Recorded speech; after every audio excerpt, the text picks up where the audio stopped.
So ఇప్పుడు మనతో ఉన్నారు Sunil Kumar Gajula sir. So motivational speaker. So స్టూడెంట్స్కు ఎక్కువ మోటివేషన్ చేస్తూ ఉంటారు. సో మీ వీడియోస్ కూడా మేము చూస్తూ ఉంటాం సార్. సో ముందుగా మా channel R Cine YouTube channel.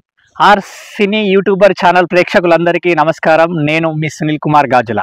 Sir అంటే ఇప్పుడు విద్యార్థులు చాలా ఒత్తిడికి లోనవుతూ ఉంటారు పరీక్షల సమయంలో కానీ. సో ఇప్పుడు జరిగే ఎగ్జామ్స్, సో గవర్నమెంట్ ఎగ్జామ్స్ జరుగుతూ ఉన్నాయి ప్రజెంట్.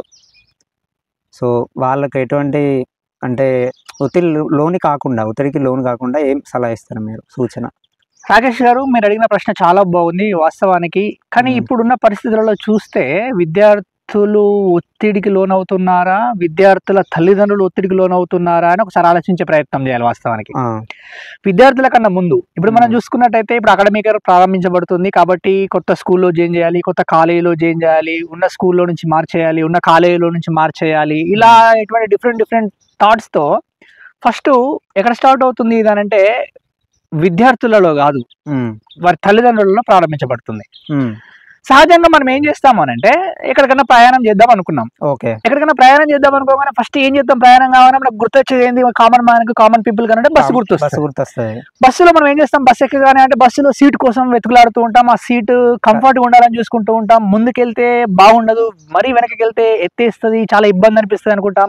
కంఫర్ట్ ఖర్చు వేసేసుకొని కంఫర్ట్ గా ఒక మధ్యలో సీట్ లో చూసుకొని మిడిల్ సీట్ లో అయితే హ్యాపీగా కూర్చుంటూ ఉంటాం. అట్ ద సేమ్ టైం మీరు చూడండి, మనం ట్రైన్ లో జర్నీ చేస్తున్నప్పుడు కూడా ట్రైన్ ఎక్కగానే మనం ఏం చేస్తామనంటే కంఫర్ట్ ఎక్కడ దొరుకుతుంది మనకన్నా ఇట్లా విండో సీట్ అయితే బాగుండేమో అని ఆ విండో సీట్ లో కూర్చుంటుంటాం. నిజంగా చాలా మంది విద్యార్థులను కూడా చూడండి, స్కూల్లోకి వచ్చేటప్పుడు కానీ కాలేజ్కి వచ్చేటప్పుడు కానీ ఫస్ట్ బెంచ్ లో కూర్చోవడానికి చాలా ఇంట్రెస్ట్ చూపెడుతూ ఉంటాను. అంటే what I'm going to say, ఇక్కడ చిన్న ప్రయాణాలు చేసుకున్న ఆ సీటు కోసమే, ఆ కొంచెం జర్నీ కోసమే మనం ఇంతలా ఆలోచిస్తూ ఉన్నామే. మరి మన జీవితానికి ఒక డైరెక్షన్ చూపెట్టే, మన జీవితంలో ఒక విజయానికి తోడ్పాటును అందించే విద్యా సంస్థలో ఒక సీటు కోసం మనం ఎంత ఆలోచిస్తున్నామో అని ఒకసారి ఆలోచించాం. వాస్తవానికి పేరెంట్స్ ఎలా ఆలోచిస్తారు ఇక్కడ అనంటే, నా సోషల్ స్టేటస్ సింబల్ కు అనుగుణంగా అక్కడ చదివిపిస్తే బాగుంది నా కొడుకుని, ఇక్కడ చదివిపిస్తే బాగుంది నా కొడుకుని, లేకపోతే నా ఫ్యామిలీలో ఉన్న వాళ్ళు హైలీ ఎడ్యుకేటెడ్ ఉండొచ్చు, లేకపోతే హైలీ ఫినాన్షియల్ గా సెట్ అయిన వాళ్ళు ఉండొచ్చు, వాళ్ళందరి పిల్లలు ఎక్కడ చదివిపిస్తున్నారు, నేను కూడా అటువంటి స్థాయిలోనే చదివిపిస్తే బాగుండు అనే ఆలోచన ధోరణితో ఉంటారు. కానీ నిజంగా మా పిల్లాడు ఎలా ఉన్నాడు, మన బేసిక్స్ ఎలా ఉన్నాయి, మా పాప చదువుకునే విధానం ఎలా ఉంది, తన గ్రాస్పింగ్ పవర్ ఎలా ఉంది, తన మెమరీ పవర్ ఏ విధంగా ఉంది, తన టెక్నిక్స్ ఏ విధంగా ఉన్నాయి, తను ఏ విధంగా చదువుతుంది, ఎంతసేపు కూర్చొని చదవగలుగుతుంది అని ఎప్పుడైనా ఎవరైనా పేరెంట్స్ ఆలోచిస్తున్నారా అని అంటే ఆలోచించట్లేదు వాస్తవానికి. అవును, మీరు చెప్పేది నిజమే. సో చాలా మంది విద్యార్థులు, కొంతమంది అంటే మొన్న రీసెంట్గా ఘటన జరిగింది, అంటే సూసైడ్ చేస్తూ ఉన్నారు. ప్రియాంక అనుకుంటా. సో సూసైడ్ అటెంప్ట్ చేసుకున్నారు. ఎందుకు అంటే ఇట్లా ఒత్తిడికి పరీక్షకు లోనై పరీక్ష సరిగా రాయలేక, ప్లస్ కొంతమంది మీకు తెలుసు సోషల్ మీడియాలో మీరు చూస్తూ ఉంటారు కదా, ఇటువంటి ఘటనలు జరుగుతాయి. సో వాళ్ళకి మీరు ఇచ్చే సలహా ఏంటి, వాళ్ళ తల్లిదండ్రులు కానీ విద్యార్థులకు కానీ? ముఖ్యంగా నిజంగా ఈ అటువంటి సంఘటనలు జరగడం చాలా బాధాకరం. వాస్తవానికి అటువంటి జరగకూడదు. కానీ అసలు నిన్న కాక మొన్న సండే రోజు ఒక ఇన్సిడెంట్ జరిగింది. యాక్చువల్గా ఒక పేరెంట్ కాల్ చేశారు నాకు. ఒక పేరెంట్ కాల్ చేసి, సార్ మా బాబు హాస్టల్లో నుండి ఇంటికి వచ్చేస్తా అంటున్నాడు సార్, 2 days క్లాసెస్ విన్నాడు, 2 days క్లాసెస్ విన్న తర్వాత నేను హాస్టల్లో ఉండలేను డాడీ, ఇంటికి వచ్చేస్తాను అని అంటున్నాడు. అంటే మరి నువ్వేం చేస్తావు అని అంటే, సార్ ఇన్ని డబ్బులు కట్టాను కదా సార్, ఇన్ని డబ్బులు కట్టిన తర్వాత ఎట్లా సార్, ఏదన్నా డబ్బులు వృధా అయిపోతాయి కదా, కంపల్సరీ పంపించాలి సార్ అని చెప్తే నేను అన్నాను, ఇంకా నువ్వు డబ్బుల కోసం ఆలోచిస్తున్నావు, కట్టిన డబ్బులు పోతాయని అనుకుంటున్నావు, కానీ ప్రాణం పోయడానికి కూడా ఆస్కారం ఏర్పడుతూ ఉంటుంది. ఒకసారి ఆలోచించే ప్రయత్నం చేయి. నువ్వు పిల్లోడికి నచ్చట్లేదు అక్కడ ఉండడం అనుకున్నప్పుడు పిల్లోని తీసుకొచ్చి ఇంట్లో పెట్టుకోవాలి, కానీ లేకపోతే వేరే ఆల్టర్నేట్స్ ఏమైనా చూసే ప్రయత్నం చేయాలి. కానీ లేదు తప్పదు అని ఫోర్స్ చేస్తున్నప్పుడు చూడండి ఇక్కడ ఏం జరుగుతుంది అని అంటే, 10 సంవత్సరాలు ఒక దగ్గర చదువుకున్న విద్యార్థి 11వ సంవత్సరాలు ఒక దగ్గరికి వెళ్ళిన తర్వాత అక్కడ అట్మాస్ఫియర్కి అడ్జస్ట్ కాలేక, ఫుడ్కి అడ్జస్ట్ కాలేక, చెప్తున్న విధానాన్ని తను గ్రాస్ప్ చేసుకోలేక, చెప్తున్న యాక్సెంట్ ని తను అర్థం చేసుకోలేక, ఆ లాంగ్వేజ్ లో ఉండే ప్రాబ్లమ్స్ ని తను ఫేస్ చేసలేక చాలా ఇబ్బంది పడుతున్నారు ఈరోజు చాలా మంది విద్యార్థులు. అవును, మీరు చూడండి, ఎవరైనా పిల్లలు స్కూల్లో దించేయడానికి వెళ్తూ ఉంటే, కాలేజీలలో దించేయడానికి వెళ్తూ ఉంటే, ఒకప్పుడు పిల్లలు స్కూల్కి వెళ్తున్నా, కాలేజీకి వెళ్తున్నా చాలా ఆనందంగా వెళ్ళేవారు వాస్తవానికి. అవునవును. కానీ ఇప్పుడు స్కూల్కి వెళ్ళాలి, కాలేజీకి వెళ్ళాలి, హాస్టల్కి వెళ్ళాలంటే చాలా చాలా చాలా చాలా ఇబ్బంది పడుతున్నారు. అవును. ఎందుకు మరి అని ఆలోచిస్తే, ఆ పిల్లోడికి అది నచ్చుతుందా లేదా అని ఆలోచించే ప్రయత్నం చేయట్లేదు. ఒకసారి అది ఆలోచించే ప్రయత్నం చేయాలి. వాస్తవానికి ప్రతి పిల్లోడు కూడా చాలా యూనిక్ వాస్తవానికి. అవును. అక్కడ చదువుకుంటేనే గొప్పవాడవుతాడు, ఇక్కడ చదువుకుంటేనే ర్యాంక్స్ వస్తాయి అనేది ఎక్కడ లేదు వాస్తవానికి. ఈరోజు చూడండి, ప్రపంచంలో గొప్ప గొప్ప స్థాయికి ఎదిగిన వాళ్ళు, దేశంలో కావచ్చు, మన రాష్ట్రంలో కావచ్చు, గొప్ప గొప్ప స్థానాల్లో ఉన్న వాళ్ళందరూ ప్రభుత్వ పాఠశాలల్లో, ప్రభుత్వ కళాశాలల్లో చదువుకున్న వాళ్ళే కదా. అవును. మరి అప్పుడు వీళ్ళ పైన ఎంత స్ట్రెస్, ఇటువంటి ఒత్తిడి అనేది ఎప్పుడు లేదు కదా. ఆ విద్యార్థికి అటువంటి ఫ్రీడమ్ ఉండేది, తను చూజ్ చేసుకునే కోర్సులు తన ఫ్రీడమ్ ఉండేది. కానీ ఇప్పుడు కోర్సు చూజ్ చేసుకోవడానికి కూడా ఫ్రీడమ్ లేదు. తల్లికి ఇష్టమైన కోర్స్ చేయాలి, లేదా తండ్రికి ఇష్టమైన కోర్స్ చేయాలి, లేదా వాళ్ళ పక్కింటి వాళ్ళు చేస్తున్నారు కాబట్టి అది చేయాలి. మనకు ఒకప్పుడు రాకేష్ గారు చిన్నప్పుడు మనకు అమ్మమ్మలు తాతయ్యల కాలంలో ఒక కథ చెప్పేది, నాకు ఇంకా బాగా గుర్తుంది. చెప్పండి. మామూలుగా గొర్రెలు వెళ్తూ ఉంటే ముందు ఒక గొర్రె వెళ్తూ ఉంటదంట. ఇలా ముందు ఒక గొర్రె వెళ్తూ ఉంటే వెనక ఒక గొర్రె ఏం చేస్తుంది అంటే ముందు దాన్ని ఫాలో అవుతూ ఉంటది, ముందు ఫాలో అవుతూ వెనక దాని కాళ్ళనే చూస్తూ ఉంటది అంతే. మళ్ళీ థర్డ్ వచ్చేసి సెకండ్ వన్ కాళ్ళని ఫాలో అవుతూ ముందుకు వెళ్తా ఉంటది. అట్లా ఒకటి అన్ని గుంపులాగా వెళ్తుంది, ముందు ఒకటి ముందు వెళ్తా ఉంటది, మిగతా దాని కాళ్ళని చూసి మెడల్ కిందికి వేసుకొని వెళ్తూ ఉంటాయి. సడన్ గా ఫస్ట్ వన్ బావిలో దునికింది అనుకోండి, సెకండ్ వన్ బ్లైండ్ గా బావిలో దునికేస్తుంది యాక్చువల్ గా, థర్డ్ వన్ ఆల్సో బ్లైండ్లీ బావిలో దునికేస్తుంది. ఇప్పుడు ఫస్ట్ దానికి ఈత వచ్చి కావచ్చు, అది ఈత కొట్టుకుంటూ బయటకు వచ్చేస్తుంది. ఇప్పుడు సెకండ్ దానికి ఈత రాకపోతే అది చచ్చిపోతుంది, థర్డ్ దానికి రాకపోతే అది చచ్చిపోతుంది. ఇక్కడ మరి ఇక్కడ కూడా ఏం జరుగుతుందని అంటే, వాళ్ళ అబ్బాయి అక్కడ చదువుకుంటున్నారు కాబట్టి మా బాబుని అక్కడ చదివిపియాలి, వాళ్ళ పాప అక్కడ చదువుకుంటుంది కాబట్టి మా పాపని అక్కడ చదివిపియాలి, వాళ్ళు ఆ కోర్సు చేస్తున్నారు కాబట్టి మేము కూడా ఇదే కోర్సు చేపియాలి. ఇట్లా చాలా మంది ఇలా ఆలోచించడం ద్వారా విద్యార్థులు చాలా చాలా చాలా వరకు ఒత్తిడి లోను కావడానికి ఆస్కారం ఏర్పడుతుంది. సో అంటే ఇప్పుడు కోర్సులు అంటే చాలా వచ్చినాయి. సో కోర్సులు అంటే ఏది చేస్తే ఇది బాగుంటుంది, విద్యార్థులకు చెప్పే కోర్సు మీరు వింటూ ఉంటారు, చూస్తూ ఉంటారు. సో విదేశాలకు వెళ్తూ ఉంటారు కొంతమంది స్టూడెంట్స్ చదువుకోవడానికి. సో ఎంటెక్లు ఇవన్నీ చేసేసి, సో ఏ కోర్సు చేస్తే బాగుంటుంది, ఏ కోర్సు చేస్తే బాగుంటుంది చెప్పండి. మీరు ఈ క్వశ్చన్ కి ఆన్సర్ చెప్పాలి అని అంటే, ఏ కోర్సు చేస్తే బాగుంటుంది కాదు, నీకు ఏ పని చేస్తే ఇష్టమో అనే విషయం తెలవాలి ఫస్ట్. నువ్వు ఏ పని చేస్తే బాగా ఇష్టపడతావు, నీకు ఏదంటే బాగా ఇష్టమో తెలుసుకున్నప్పుడు మాత్రమే నువ్వు చూజ్ చేసుకునే కోర్సు నీకు ఉపయోగపడుతూ ఉంటుంది. మీరు అనుకున్నారు చూడండి, ఒకప్పుడు చాలా ట్రెండింగ్ లో ఉన్న సబ్జెక్ట్స్ ఇప్పుడు చూడండి జీరో అయిపోయాయి. అవునవును. ఇప్పుడు చాలా గొప్ప గొప్ప ఇన్స్టిట్యూషన్ల పేర్లు చెప్పట్లేదు నేను, అందుకే. ఎందుకనంటే చాలా మంది అనుకుంటారు, అయ్యో ఈ కోర్స్ తక్కువనా, ఈ కోర్స్ ఎక్కువనా అని. కాదు, ఏ కోర్స్ అయినా మీరు చూడండి, ఒకప్పుడు చాలా ట్రెండింగ్ లో ఉన్న కోర్సు ఈ రోజు ఆ కోర్స్ చేసిన వాళ్ళకు, గొప్ప గొప్ప కాలేజీలు చేసిన వాళ్ళకు కూడా అవకాశాలు లేని పరిస్థితి. అవును. నేనేమంటానంటే ఈ విషయంలో, మనము ఉన్న పరిస్థితులలో ఒక 5 years తర్వాత, 10 years తర్వాత ఎటువంటి చేంజెస్ జరగబోతున్నాయి అనే దాన్ని మనం గెజ్ చేయగలగాలి. అవును. గెజ్ చేస్తూ దానికి అనుగుణమైన కోర్సులను మనం చూజ్ చేసుకోగలిగితే, అటువంటి స్కిల్స్ ని మనం నేర్చుకోగలిగితే మనం అద్భుతంగా ముందుకెళ్ళడానికి ఆస్కారం ఏర్పడుతూ ఉంటుంది. ఇప్పుడు ఎవరైనా అలా ఆలోచిస్తున్నారంటే ఎవ్వరు అలా ఆలోచించడం లేదు, అందరం ట్రెండ్ ఫాలో అవుతూనే ఉన్నాం. కానీ ట్రెండ్ ఫాలో అవడం కాదు, ట్రెండ్ సెట్ చేసుకోవాలి అని అంటారు. అంటే ట్రెండ్ ఎవరు సెట్ చేసుకుంటారు అని అంటే, ఎవరైతే ఈ విజన్ ఉంటుందో, ఎవరికైతే ఈ ముందు చూపు ఉంటుందో, ఎవరికైతే ఒక గోల్ ఉంటుందో, ఎవరికైతే ఒక లక్ష్యం ఉంటుందో, వాళ్ళు మాత్రమే ట్రెండ్ సెట్టర్లుగా మిగులుతున్నారు. ఈ రోజు మీరు చూడండి, చాలా వరకు చిన్న చిన్న కోర్సు చేసిన వాళ్ళు కూడా different types of applications methods కానీ, లేదా క్రాష్ కోర్సెస్ కానీ చేసి క్రోడ్స్ ఆఫ్ రూపీస్ సంపాదించిన వాళ్ళు చాలా మంది ఉన్నారు వాస్తవానికి. వెల్ ఎడ్యుకేటెడ్స్ అని చాలా పెద్ద పెద్ద కోర్సులు చేసుకున్న ఉన్న వాళ్ళు చాలా తక్కువ స్థాయిలో కూడా ఉండిపోయారు. ఇక్కడ ఏంటి అని అంటే, కోర్సు చూజ్ చేసుకోవడం అనే పాయింట్ ఆఫ్ వ్యూలోకి వచ్చినప్పుడు అసలు విద్యార్థికి ఏది ఇష్టం అసలు అనేది చాలా ఇంపార్టెంట్. నిజంగా ఎవరైనా మన ఒక విషయం ఎవరైనా ఎదురుపడగానే, ఎవరైనా ఒకరు కలవగానే ఫస్ట్ అడిగే పాయింట్ ఏంటంటే, ఏం చేస్తున్నారు మీరు అని అంటారు. ఏం చేస్తున్నారు మీరు అని అంటే, నేను ఈ పని చేస్తున్నాను, నేను ఆ పని చేస్తున్నాను, నేను ఇది చేస్తున్నాను, అది చేస్తున్నాను అని చెప్తాం వాస్తవానికి. ఇక్కడ చూడండి, పని అనే వాళ్ళు ప్రపంచంలో చాలా మంది చేస్తుంటారు, 10 మందికి 10 మంది కూడా పని చేస్తూ ఉంటారు. కానీ పనికొచ్చే పని చేస్తున్న వాళ్ళు చాలా అరుదుగా ఉంటారు వాస్తవానికి. ఈ పనికొచ్చే పని చేస్తున్నావా నువ్వు? ఎప్పుడైతే నువ్వు చేస్తున్న పని నీకు ఇష్టంగా ఉంటుందో అప్పుడు అది పనికొచ్చే పనిగా మారడానికి ఆస్కారం ఏర్పడుతుంది. కొంతమంది పేదవారు ఉన్నారు, సో పేదవారు సో పని చేసుకుంటూ కూడా చదువుకునే వాళ్ళు ఉన్నారు. సో వాళ్ళకి మీరు ఎటువంటి దిశానిర్దేశం చేస్తారు? అసలు పేదరికం అనేది చాలా గొప్ప వరం. ఓకే. ఎందుకు అనంటే, నువ్వు పేదరికంలో ఉన్నావు అనంటే that is the best qualification to get the high in your life. Okay. ఇంకా నీకు అసలు పడిపోవడానికి ఏం ఉండదు. కాబట్టి నువ్వు చదవాలనే కసి ఉంటది, చేయాలనే పట్టుదల ఉంటది. అన్ని కంఫర్ట్స్ ఇచ్చిన తర్వాత సక్సెస్ అయిన వాళ్ళకంటే ఏ కంఫర్ట్స్ లేని వాళ్ళే చాలా గొప్ప గొప్ప సక్సెస్ సాధించారు వాస్తవానికి. ఇప్పుడు ఒకటైతే చెప్తున్నాను వినండి. క్లాస్ రూమ్లో ఫస్ట్ బెంచ్లో ఉండేవాళ్ళు, సో వెనకాల బెంచ్లో ఉండేవారు. సో ఫస్ట్ బెంచ్లో ఉన్నవారు వెనకబడిపోతున్నారు, సో వెనకాల బెంచ్లో ఉన్నవారు సక్సెస్ఫుల్గా రన్ అవుతున్నారు. ఇది ఏదో స్థాయిలో ఉంటున్నారు. ఎక్కడ వచ్చింది అంటే ఒకసారికి నేను వింటూ ఉన్నాను. ఇది ఇప్పుడు కాదు, ఒకప్పుడు 10 సంవత్సరాల క్రితం చూసుకుంటే అందరు ఫస్ట్ బెంచ్ లో కూర్చునే వాళ్ళు. ఫస్ట్ బెంచ్ లో కూర్చునే వాళ్ళందరూ వైట్ కలర్ జాబ్ చేశారు, అమెరికాకి వెళ్ళారు, ఆస్ట్రేలియాకి వెళ్ళారు, ఇంజనీరింగ్ లో చేరారు, డాక్టర్లు అయ్యారు, ఇంజనీరింగ్ అయ్యారు.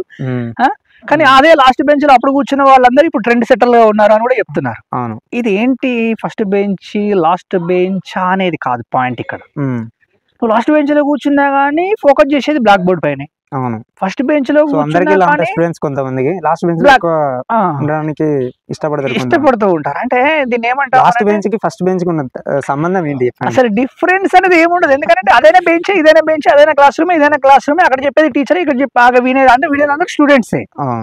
ముందు వచ్చిన వాళ్ళు ఫస్ట్ బెంచ్ లో కూర్చోవచ్చు, కొంచెం వెనక వచ్చిన వాళ్ళు లాస్ట్ బెంచ్ లో కూర్చోవచ్చు. కానీ ఒకప్పుడు అలా పిల్లలు ఇట్లా అనుకుంటారు, నేను ఈ బెంచ్ లో కూర్చోవాలి, ఈ బెంచ్ లో కూర్చోవాలి, ఫస్ట్ బెంచ్ లో కూర్చోవాలి, సెకండ్ బెంచ్ లో కూర్చోవాలి. నిజంగా చాలా మంది పిల్లలు ఉంటారు వాస్తవానికి ఆ ఫస్ట్ బెంచ్ లో సీట్ మిస్ అయిపోతే చాలా బాధపడుతుంటారు. కానీ లాస్ట్ బెంచ్ లో ఉన్న వాళ్ళకి ఎందుకంటే ఇప్పటికీ లాస్ట్ నేనే కాబట్టి వెరీ హ్యాపీ అని ఫీల్ అవుతూ ఉంటారు. ఇక్కడ ఫస్ట్ బెంచా లాస్ట్ బెంచా అనేది కాదు నేను చెప్పే పాయింట్. ఏంటంటే ఏ బెంచ్ లో కూర్చున్నా సరే నేను ఏమంటానంటే ఎక్కడ పుట్టావన్నది కాదు ముఖ్యం, ఎక్కడ పడ్డావన్నది ముఖ్యం, ఎక్కడ నిలబడ్డావన్నది ముఖ్యం. అంటే మనం ఎక్కడ పడుతున్నాము, ఎక్కడ నిలబడుతున్నాము అనేది చాలా చాలా చాలా పవర్ఫుల్ అన్నట్టు. ఇది అంటే ఎటువంటి సంఘర్షణలు ఎదుర్కొంటున్నావు, ఎటువంటి సిచ్యువేషన్స్ ఎదుర్కొంటున్నావు నువ్వు, దాన్ని బట్టే నువ్వు ఒక గొప్ప వ్యక్తిగా, గొప్ప శక్తిగా ఎదగడానికి ఆస్కారం ఏర్పడుతుంది. కానీ అంటే నువ్వు ఆ చదువుతున్న చదువులో ఎక్కడ కూర్చున్నావు అనేది కాకుండా నువ్వు అసలు ఏం చేద్దాం. చాలా మంది మీరు అబ్జర్వ్ చేయండి, అసలు ఎందుకు అనే క్వశ్చన్ అడగండి ఎవరినైనా. ఎందుకు అనే క్వశ్చన్ కి వై ఈజ్ ఈజీ, ఎప్పుడైతే why is easy, how is very simple. How is very simple అంటే ఎందుకు అనేది నీకు ఈజీగా ఉంటే ఎలా అనేది చాలా సింపుల్ అవుతుంది. అసలు చాలా మంది తెలవట్లేదు. ఇప్పుడు ఎందుకు చిన్న చిన్న విషయాలలో చూడండి, పొద్దున్న లేచి బయటకు రాగానే ఎటు వెళ్తున్నావు అని అంటే చెప్తావు, నువ్వు నేను ఈ పనికి వెళ్తున్నాను, ఈ పనికి వెళ్తున్నాను అని చెప్తా ఉంటావు. ఎందుకు వెళ్తున్నావు అని అంటే ఇది చేయడానికి వెళ్తున్నాను అని చెప్తావు. చాలా మంది విద్యార్థులను ఒకసారి అడిగి చూడండి, ఎందుకు అని అంటే they don't have a clarity. అంటే ఫస్ట్ మనం ఆ క్లారిటీని ఒక యాజ్ ఎ పేరెంట్గా, ఫస్ట్ ఒక పేరెంట్గా, టీచర్ కన్నా ముందు పేరెంట్గా మనం ఇవ్వగలగాలి. అరే నాన్న నువ్వు చదువుకుంటే ఇట్లుంటది అని గొప్పగా చెప్పే ప్రయత్నం చేయాలి. అసలు నువ్వేం చేద్దాం అనుకుంటున్నావు. చాలా మంది పిల్లల్ని డిస్కరేజ్ చేస్తూ ఉంటారు ఇంటి దగ్గర, యాక్చువల్గా కంపారిజన్ చేస్తూ ఉంటారు. యాక్చువల్గా ఈ డిస్కరేజ్ చేయడము, కంపేర్ చేయడం ద్వారా చాలా మంది పిల్లలు చాలా ఒత్తిడికి లోనవుతున్నారు వాస్తవానికి. ఎందుకంటే ప్రతి ఒక్కరు యూనిక్ కదా, ఈ ప్రపంచంలో ఉన్న ప్రతి ఒక్కరు యూనిక్ కదా, ప్రతి ఒక్కరికి ఒక అద్భుతమైన వాల్యూ ఉంటుంది కదా, ప్రతి ఒక్కరి దగ్గర అద్భుతమైన శక్తి సామర్థ్యాలు ఉంటాయి కదా, వాటిని గుర్తించే ప్రయత్నం చేయాలి. రాకేష్ గారు ఇక్కడ ఒక చిన్న విషయం గుర్తొచ్చింది నాకు. ఒకప్పుడు పూర్వకాలంలో తాత మనుమలతోటి బాగా ఇంటరాక్షన్ ఉండేదంట వాస్తవానికి.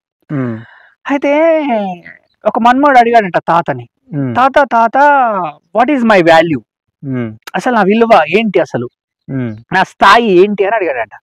అడగగానే ఆ తాతకు ఏం చెప్పాలా అని అర్థం కాలేదంట. స్థాయి ఏంటి, నా విలువ ఏంటి, ఈ ప్రపంచంలో నా విలువ, నా వాల్యూ ఏంటి అని అడగగానే ఆ తాత ఆలోచించారంట. ఆలోచించి ఒక చిన్న, ఎప్పుడో అలా పూర్వపు కాలంలో ఉండే ఒక చిన్న వాచ్ ఉన్నదంట, ఒక బాక్స్ లోంచి తీసుకొచ్చి ఆ వాచ్ తీసుకొచ్చి తన చేతిలో పెట్టాడంట, మన్మన్ చేతిలో పెట్టి, ఈ పక్క షాప్ లోకి వెళ్ళి దీన్ని ఇచ్చేస్తా అని చెప్పు, ఒకసారి అడిగి రాపో అని చెప్తే ఆ పక్క షాప్ లోకి వెళ్ళాడంట. పక్క షాప్ లోకి వెళ్ళి ఆ వాచ్ని చూపెట్టగానే దీన్ని అమ్మేస్తాము ఎంత అని అంటే 50 రూపీస్ ఇస్తా అనంట. అదేంటి మా తాత 50 రూపీస్ సంబంధించిన వస్తువు నాకు ఇచ్చాడని పరిగెత్తుకుంటూ వచ్చి, తాత 50 రూపీసే ఇస్తానన్నాడు, ఓకే నో ప్రాబ్లం, వర్రీ కాకు, ఆ పక్కన గలీలో ఇంకొక షాప్ ఉంటుంది అక్కడికి వెళ్ళు అని అంట. అక్కడికి వెళ్ళేసరికి ఈయన అక్కడికి వెళ్ళి ఈ వాచ్ని ఇస్తే, ఆ వాచ్ని చూడగానే ఆయన ఏమన్నాడంటే 500 రూపీస్ ఇస్తానంట. 500 రూపీస్ ఇస్తానని ఎగ్జైట్ అయిపోయాడు పిల్లడు అని మళ్ళీ పరిగెత్తుకుంటూ వచ్చాడు. తాత 500 ఇస్తానన్నాడు తాత అని అంటే 500 కాదనట, ఇంకొక పక్క గల్లీ ఉన్న చూసావా అక్కడికి వెళ్ళి అక్కడ ఒక షాప్ ఉంటుంది అని చెప్పాడంట.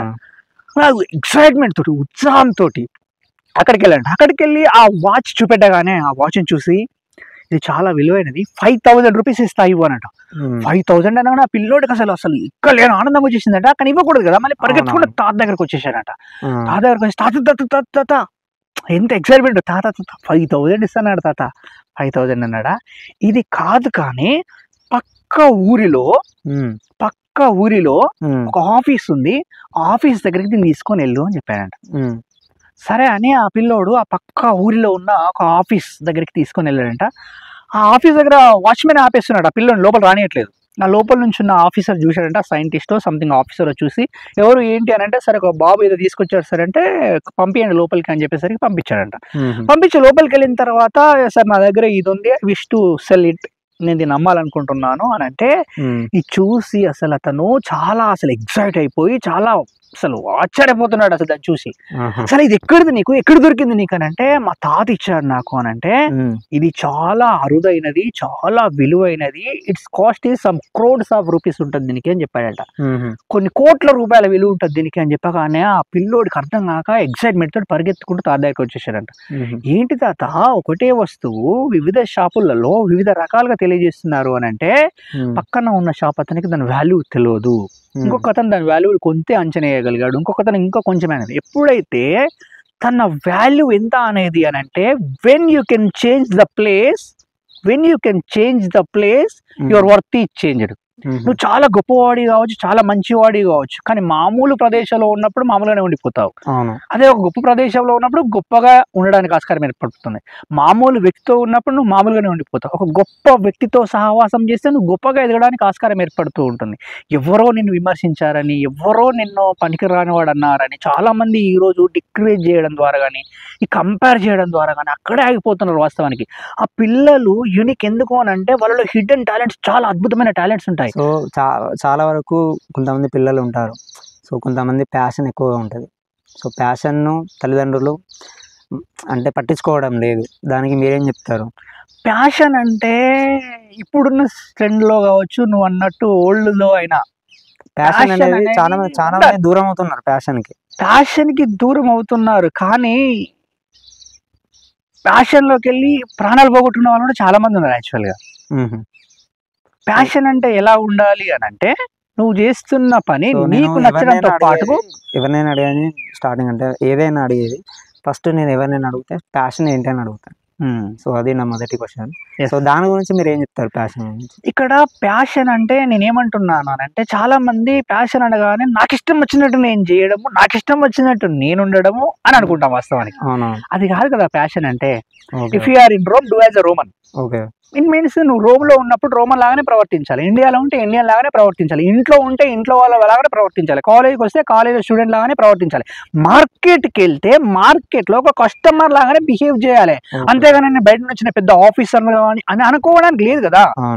అంటే ఏమైంది సార్, ఈ ప్యాషన్ అనేది ఎలా ఉండాలి అని అంటే, నువ్వు చేస్తున్న పని వల్ల నీకు ఆనందం రావాలి, నీకు డబ్బులు రావాలి, అట్ ద సేమ్ టైం ఎదుటి వ్యక్తికి ఉపయోగకరంగా ఉండాలి, కానీ ఎట్టి పరిస్థితుల్లో అది హాని చేసే విధంగా ఉండకూడదు. అవును, ఎప్పుడైతే నీకు ఎదుటి వ్యక్తికి హాని చేస్తూ ఉందో అది నీకు ప్యాషన్, కానీ ఎదుటి వ్యక్తికి పాయిజన్ కదా.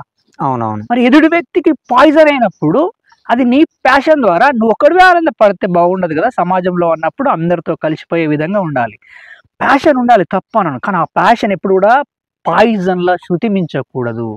పాయిజన్లా శృతి మించినప్పుడు నీ జీవితాన్ని నాశనం చేస్తూ ఉంటుంది, ఎదుటి వ్యక్తి యొక్క జీవితాన్ని కూడా నాశనం చేయడానికి ఆస్కారం ఏర్పడుతూ ఉంటుంది. సో పిల్లలు మామూలుగా అంటే ఎగ్జామ్ సమయంలో సో చాలా మంది ఒత్తిడికి గురవుతున్నారు, సో ఒత్తిడి పోవాలంటే ఏం చేయాలి? అసలు ఎగ్జామ్స్ అనే ఒత్తిడి అనేది దీన్ని ఏమంటానంటే సమస్యల వల్ల. నో ఎగ్జామ్స్ ఒత్తిడి అంటే నేను ఒక పాయింట్ చెప్తాను, ఇట్ ఈస్ ట్రాష్. తెలుసా ఇది చాలా తెలియాలి, చెప్పండి.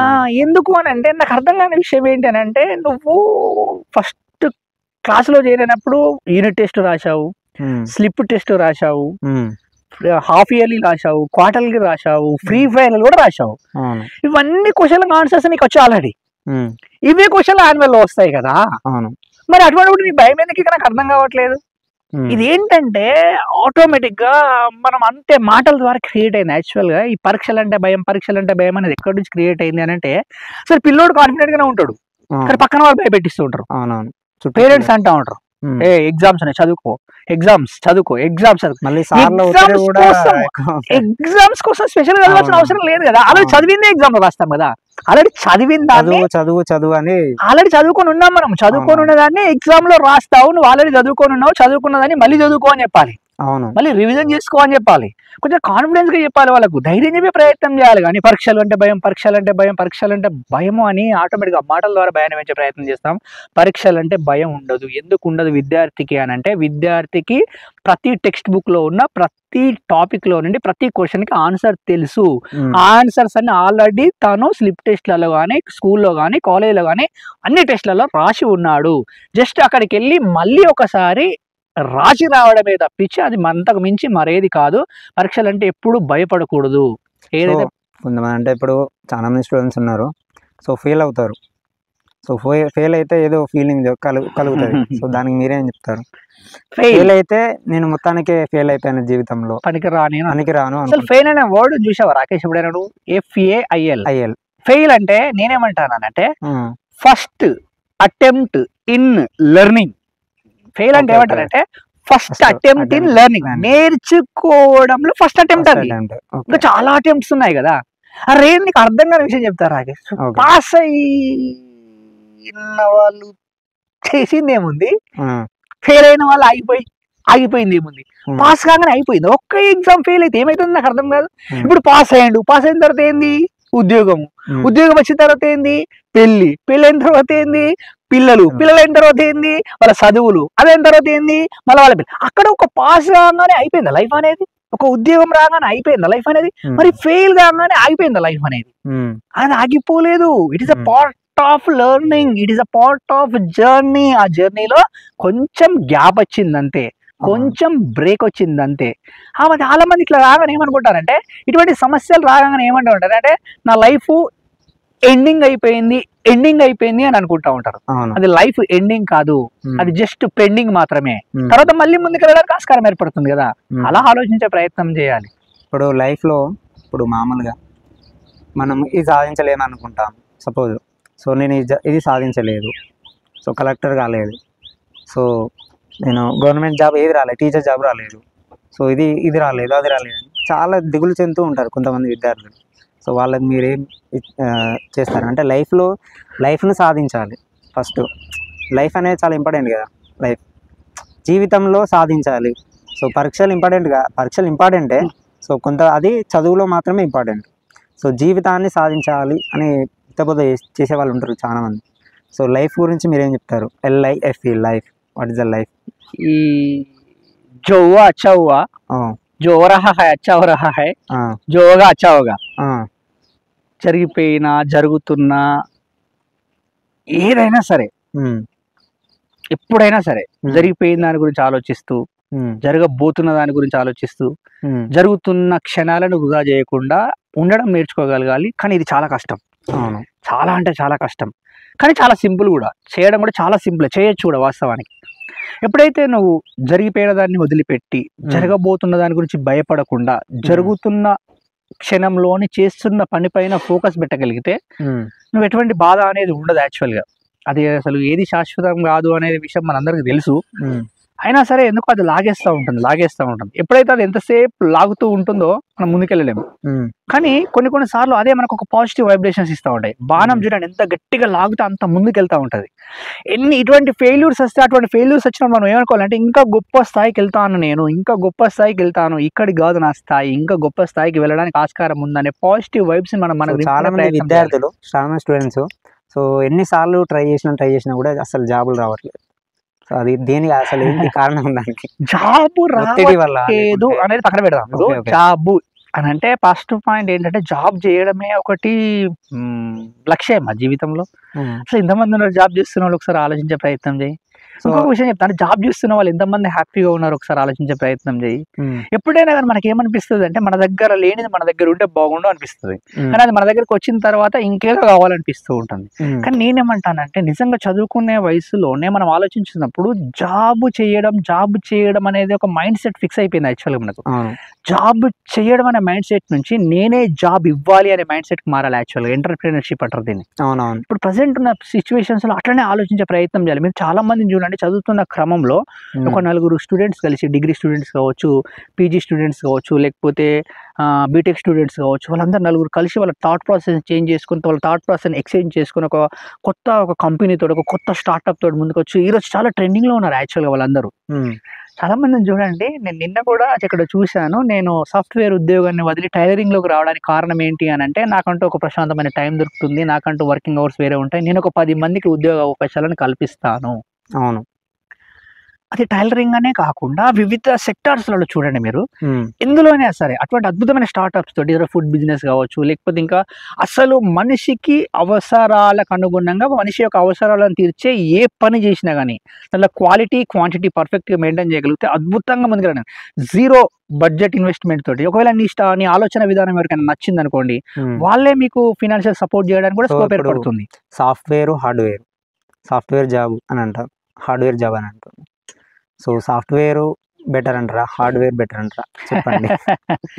ఇలా ఏది బెటర్ అని అంటే ఈ చేయి బాగుంటుందా అన్నట్టు ఉంటుంది, లేదా ఈ కన్ను బాగుంటుందా అన్నట్టు ఉంటుంది. అంటే సాఫ్ట్వేర్ ఓకే, సో సాఫ్ట్వేర్ చేసేవారు లక్షల్లో సంపాదిస్తూ ఉన్నారు, హార్డ్వేర్ చేసేవాళ్ళు టోటల్ సంపాదించారు. అట్లానే ఏం లేదు, అంటే హార్డ్వేర్ చేసేవాళ్ళు థౌజండ్స్ లో సంపాదించే వాళ్ళు ఉన్నారు, అట్లా అనుకుంటూ సాఫ్ట్వేర్ చేసే వాళ్ళు కూడా డైలీ థౌజండ్స్ కన్నా తక్కువ వచ్చిన వాళ్ళు కూడా చాలా మంది ఉన్నారు. సాఫ్ట్వేర్ వల్ల కూడా కొంచెం ఒత్తిడి కూడా చాలా వరకు మనం చూస్తున్న సందర్భాలలో చాలా మంది సాఫ్ట్వేర్ అయినా హార్డ్వేర్ అయినా ఎవరికైనా ఉండేది మైండ్ ఆలోచనతోటే మనకు ఒత్తిడి రావడానికి ముఖ్య కారణం మనం ఏది తీసుకుంటున్నాం. ఫస్ట్ పాయింట్, ఏం ఆలోచిస్తున్నాం అనేది చాలా చాలా ప్రముఖ పాత్ర పోషిస్తూ ఉంటుంది.